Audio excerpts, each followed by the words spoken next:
story I'm going to tell you is no bedtime story. In fact, I'm not going to use the full names of those involved to protect both the guilty and the innocent. It is the story of my family, a story about a piece of Pueblo's history that many would like to forget, or at least pretend never happened. Even today, I tell this story with some sense of fear, the fear I had when I was growing up. But I know many of you want to hear the story, and so I tell it in order for you to hear how it affected the innocent women and children. I am Roseann. That is my real first name. I am still alive, but everyone else in my story is now dead. I was born 1 month after my grandfather Joe disappeared, never to be heard from again. It was just a horrible time in my family's history. But what I know of my grandfather was he was a bootlegger, and he left behind a wife, Rose, and 4 children.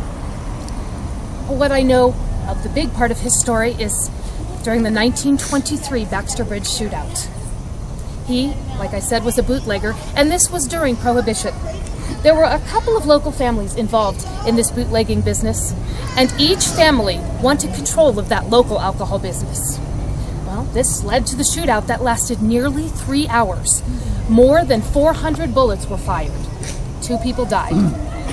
The rumor is that one of the dying men identified my grandfather as being in the car with him when he was shot.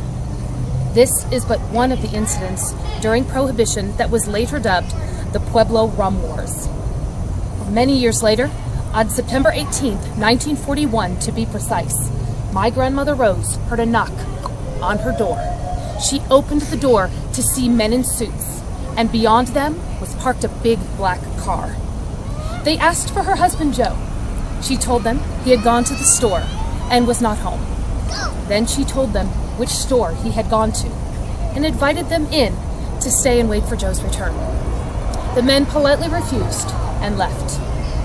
Grandmother Rose never saw or heard from her husband Joe again.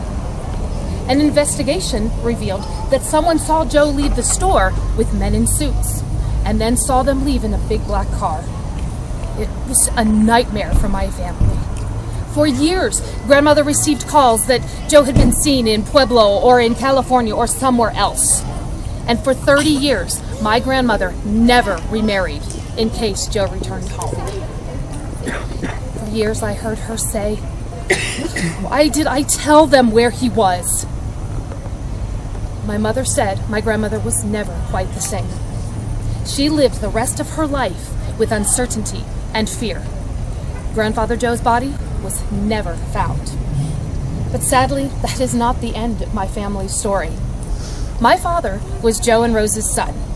He was also named Joe, and he was a bookie. I know, can it get any worse, right? But 12 years after my grandfather disappeared, my father told us he was going to look for his father. But in trying to find out what happened to him, he got caught up with the same people my grandfather had associated with. He was dragged deeper and deeper into Pueblo's dark underbelly. Finally, his wife Steffi, my mother, had had enough. Scary people, men in suits with big black cars, were coming to our home, and she had small children to protect. She wanted no part of whatever business they were bringing to her home. So in a time when people stayed married no matter what, my mother threw my father out, braving the world as a single parent with small children. Unfortunately, that did not stop the men from coming to our home looking for Joe. My mother told them repeatedly, "He does not live here anymore." Finally, they did stop coming. I still remember those visits and the fear that they brought to my mother and to us children. As I said, my father was a bookie, and many in the family suspect he was working with a cousin, a bookie from Hollywood, California. I remember the time the Hollywood cousin's wife came to visit us in Pueblo. At the end of her visit, my family and I dropped her off at the old airport on Prairie Avenue. I remember asking, "Aren't you afraid to fly?" I will never forget her answer and what happened to her after that visit. She told me, "I'm safer there than on the ground."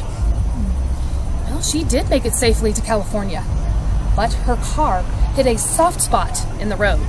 At least that's the story we were told. and she became a traffic fatality. The family still wonders, was it an accident?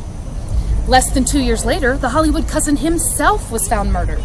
He was still wearing a diamond ring, and the huge amounts of cash in their home was left undisturbed. That is the story of my family.